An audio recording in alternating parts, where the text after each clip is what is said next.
Hello, everyone, and welcome back. I'm Tom, and today we're going to talk about a dream that many of us share: fluency. I want to start with a story. Many years ago, I was a student just like you. I sat in the back of the classroom, my heart racing every time the teacher looked my way. I wanted to speak English so badly, but when I opened my mouth, I felt like a different person. Someone who was clumsy, slow, and full of mistakes. My palms would get sweaty, and I would often just stay silent because it was safer. Does that sound familiar? One day, an old teacher of mine sat me down and said something that changed my life.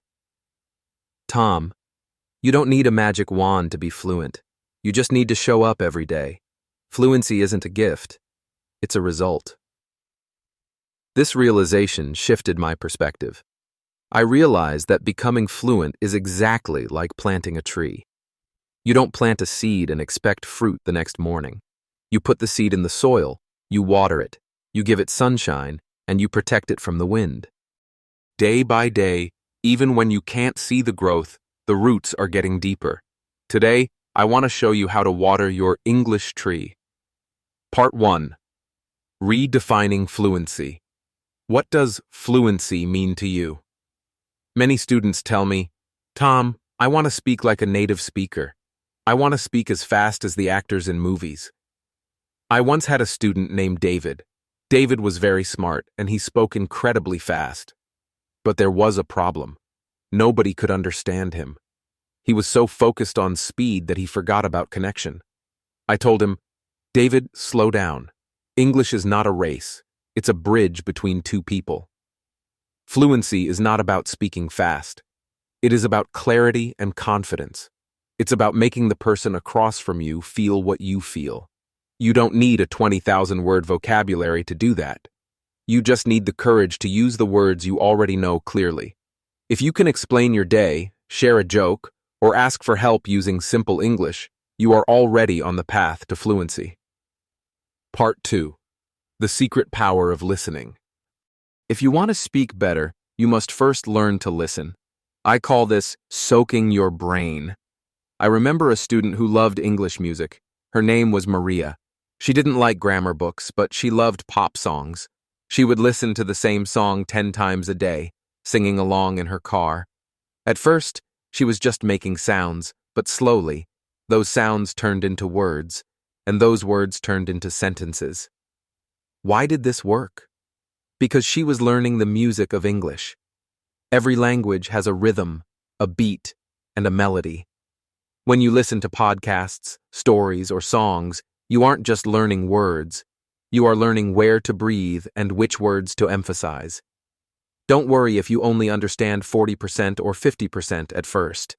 Just let the sounds enter your ears. Make English your background music while you cook, clean, or walk to work. This is the sunshine for your English tree. Part 3. Overcoming the fear of mistakes. Let's talk about the biggest pest that kills our English tree: fear. I had a student who was so afraid of making mistakes that she would write every sentence down before speaking it. She was a perfectionist. I told her, mistakes are not your enemies. They are your best teachers. Every time you say he go instead of he goes, and you realize it, your brain is learning. Think about a child learning to walk. Does the child fall? Yes, many times. Do the parents laugh and say, give up? You're bad at walking? No, they clap and encourage the child to try again. You must be that kind parent to yourself. If you make a mistake, smile and keep going. The moment you stop being afraid of looking silly is the moment your fluency will truly begin to grow. Part 4.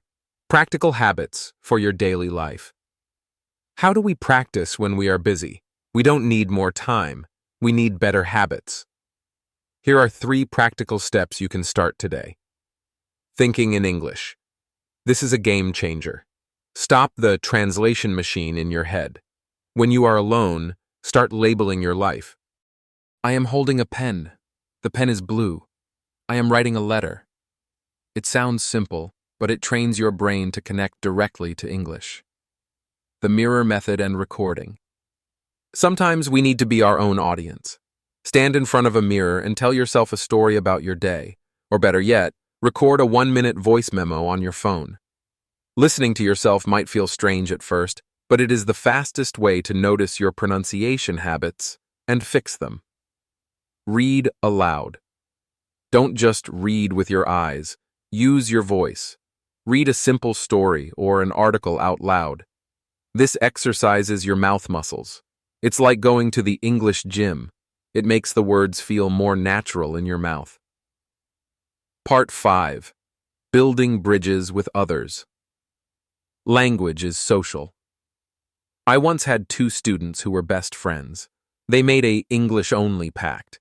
Every Tuesday, they would only speak English to each other, even if it was difficult, and they had to use a lot of hand gestures. Within 3 months, they were both the top speakers in the class. You don't need to find a native speaker. Find a friend, join an online group, or even talk to a digital assistant.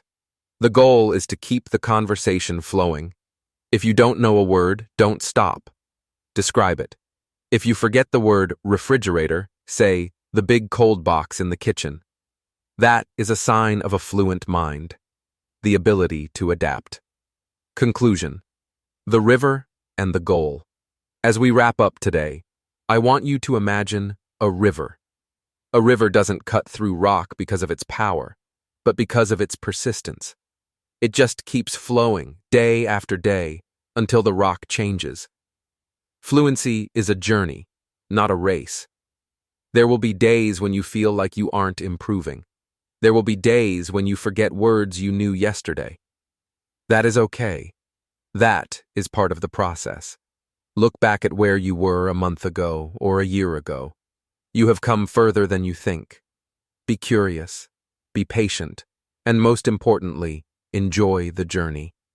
Every word you learn is a new bridge to the world. Every sentence you speak is a new way to share your unique voice. So, keep learning, keep speaking, and never let your fear keep you quiet. Now, I want to hear from you. What is the one thing, the one dream or goal that inspires you to keep practicing every single day? Thank you for listening, and I'll see you in the next one.